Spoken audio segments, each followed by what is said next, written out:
Hey guys, what's going on? James here, and in this video today, we're going to be talking about how the Tampa Bay Buccaneers have signed cornerback Richard Sherman. Now, I don't have the contract details yet. I will put those in the comments section when they are made available, but regardless, Richard Sherman is going to be a Tampa Bay Buccaneer. Leave your guys' thoughts about this move down in the comments section below. And subscribe if you're new, and hit the like button if you do enjoy these types of videos. But I have a lot of thoughts about this signing. Some good, some neutral, some bad, and some ugly. And I'm going to be talking about all of that in this video and giving a final verdict at the end. But let's start with the good. Okay, Richard Sherman is an accomplished veteran. He's a one-time Super Bowl champion, 5-time Pro Bowler, 3-time All-Pro, who can and will provide a very solid veteran presence in a very, very young Buccaneers secondary, by the way. A lot of these guys are in their first, second, or third years. Richard Sherman is going to provide that veteran presence that the Tampa Bay Buccaneers, I feel, desperately needed in that secondary room.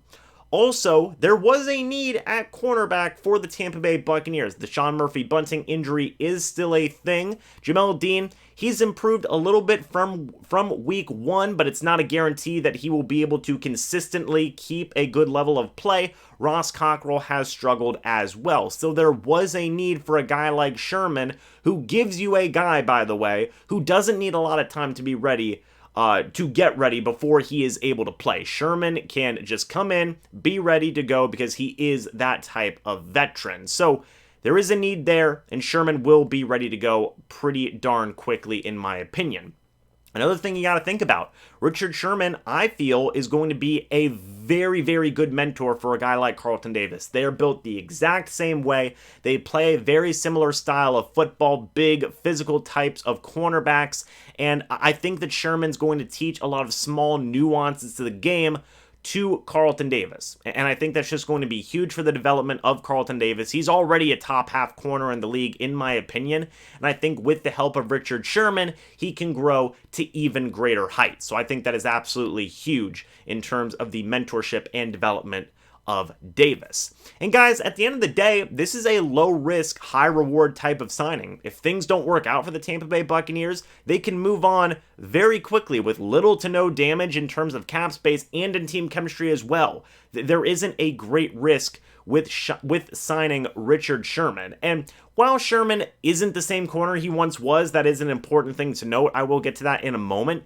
There still is an expectation and a belief that Sherman will do a serviceable to good job at corner. So expectations are, I think, relatively balanced, and the Buccaneers can move on if it doesn't work out. So that is the good, I feel, of this entire Richard Sherman signing situation.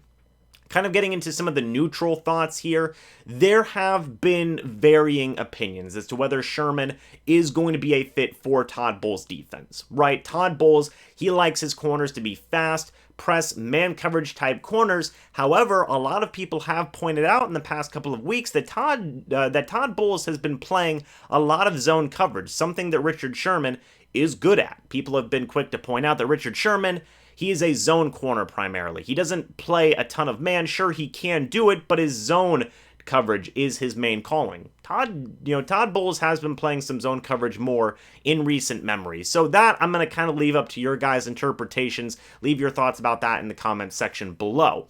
Also, another thing is in regards to there being conflict with Tom Brady and Richard Sherman, based on the, oh, you mad bro business from many, many years ago. In my opinion, that's done. That's buried. It's not going to be a concern. So just, leave that for what it is. I know people are still going to be commenting that and whatnot, but in my opinion, I think that's done and dusted. That is buried in the past. I think Sherman and Brady will get along just fine.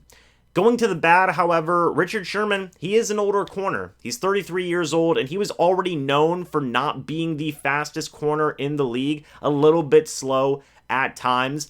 Age will have taken its toll. The Buccaneers having two slower cornerbacks out there in the case of Carlton Davis and Richard Sherman could be a little bit of a problem in certain situations against some very, very fast wide receiving cores, maybe like the Kansas City Chiefs, maybe like the San Francisco 49ers, and just some of the other teams that are out there in the league.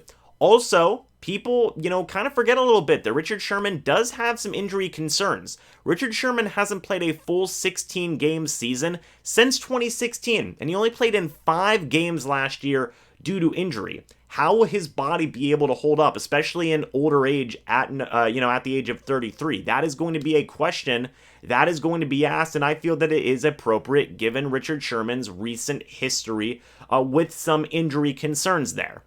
But then getting into the ugly here, guys, I'm not going to sugarcoat around it. Richard Sherman does have some off-field issues that he has been dealing with for months now.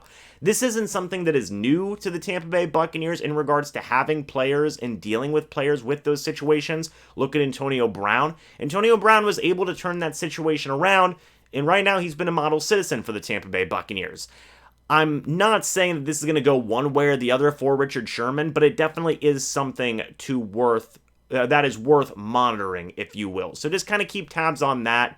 The Buccaneers obviously wouldn't make this signing without keeping tabs on that, but it is still worth mentioning. It is still worth paying attention to.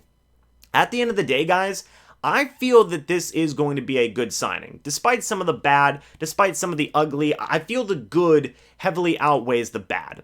While there are going to be some, questions into scheme fit with Todd Bowles' system and whatnot, you can really argue one way or the other with that, supporting it or going against it. I feel that Richard Sherman, he's a solid veteran. He's going to be a great mentor to guys like Carlton Davis, even Jamel Dean and Sean Murphy-Bunting as well. It's a low-risk type of move. And if Richard Sherman can get back to form, if he can play like he did the past couple of years with the San Francisco 49ers, age and injuries haven't slowed him down too much.